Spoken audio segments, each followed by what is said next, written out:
So these tomato plants were planted in late April. They've been in the ground maybe 5 weeks. This is early June. And they're really pretty big plants by now. They should have been strung a while ago. Here's even a fruit happening. Great plants. They were nice, vigorous transplants. They went into rich soil with compost, chicken manure, and I've been sprinkling them to water them. I'm going to switch to drip here pretty quickly. And this twine is sisal twine, which it does biodegrade. It says 8-pound load limit. Well, that's fine. 5-pound ball of it from the hardware store. It's a pretty reasonable price. And to tie this, I wrap around twice. I use a triple half hitch.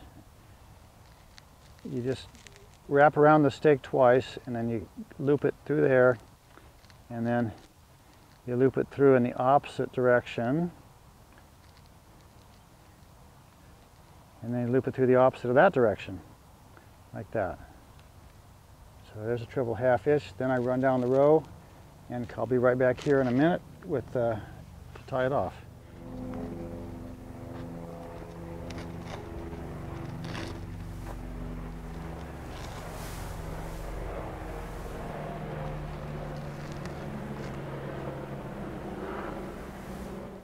So I left some slack in the twine there.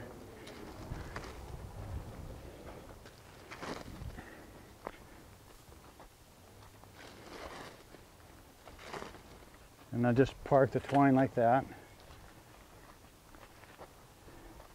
Now I'm doing a couple things at the same time. I am positioning the twine so that it actually holds up the plant. Okay, so I'm going to put it like right there.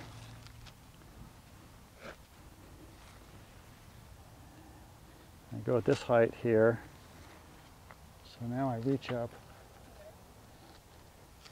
And then to tighten it, I pull here and wrap it around like that. The twine is going to stretch over time, so I want to start off very tight.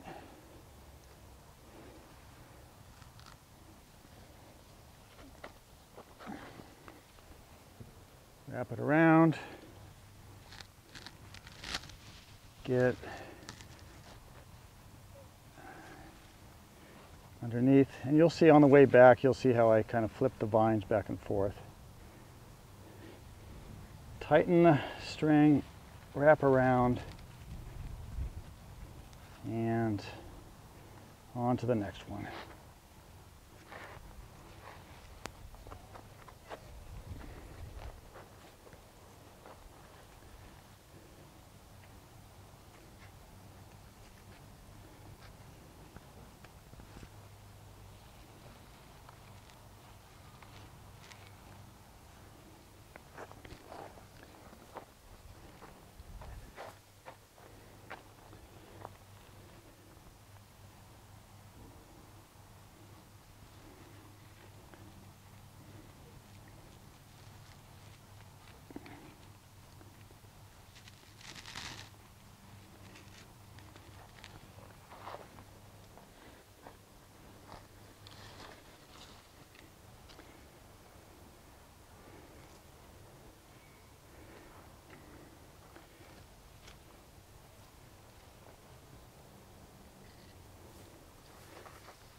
Now I lift the plant up, get under it.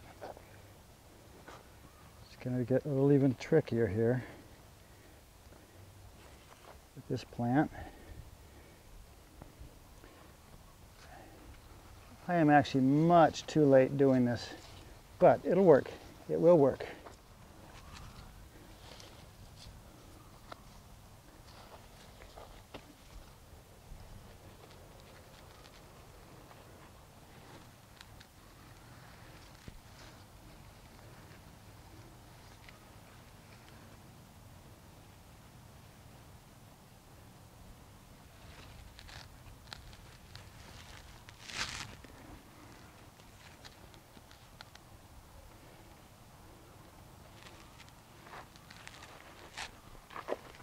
Now, one of the things you should be learning from this is don't wait this long.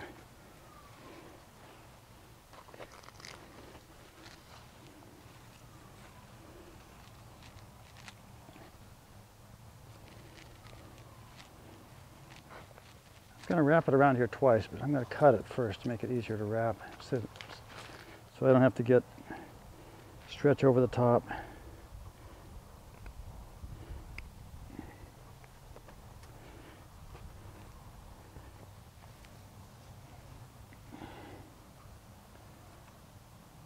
Once, back around the opposite way, and back around the opposite way from that. It's a very simple knot. So this is the first string, about 8 inches off the ground, maybe 7. And it needs another string like this branch. It's ready for another string right now, but oops, I just broke a leaf there. It's not the end of the world.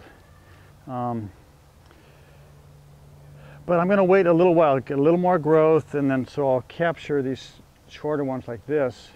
The next string will be about right there, about 7, 8 inches up. And we'll have a string every about 8 inches all the way up to the top of there. So this will be a hedge. You wouldn't be able to see me in July. I'd be behind the hedge. So we'll visit this again soon. Stringing it up like this increases the usable yield because you don't have fruit sitting on the ground getting damaged by slugs and snails and rot. Also, this system, I do very little pruning. I'm going to try some pruning this year, but mostly I don't prune. And when you have a lot of foliage like this, the tomatoes hide underneath the foliage. They don't get sunburned as much as they do in a more pruned system. But what we want to see is a lot of flowers, really dark green, vigorous vines. These tomatoes are doing just incredibly well. And a lot of that has to do with the soil preparation. This bed was double dug. This bed was amended with a lot of compost and some chicken manure. So it's in good health, good tilth. Anyway, steak pounder. The inside diameter is about a little over 2 inches by 2 inches. So I guess that's not diameter, dimensions. It's a steel steak pounder. This weighs about 7 pounds. It feels a little heavy in your hands, but if you try to lift a T-post pounder for pounding metal steaks, those things weigh about 20 pounds. And they work well on metal steaks. This is a little too light for metal steaks, but this is actually much better for wooden steaks. You got a rubber handle, a little cushioning there. The square tube provides some guidance for the steak. Sledgehammer is ridiculous. You're going to, splinter the steak, hurt your hand, all kinds of risks. What do you do? Stand up on a ladder to get these steaks? So you want a steak pounder. Either you make your own or you buy something like this. These cost $40, and they're well made by us. And I use it all the time, every year. It lasts for years.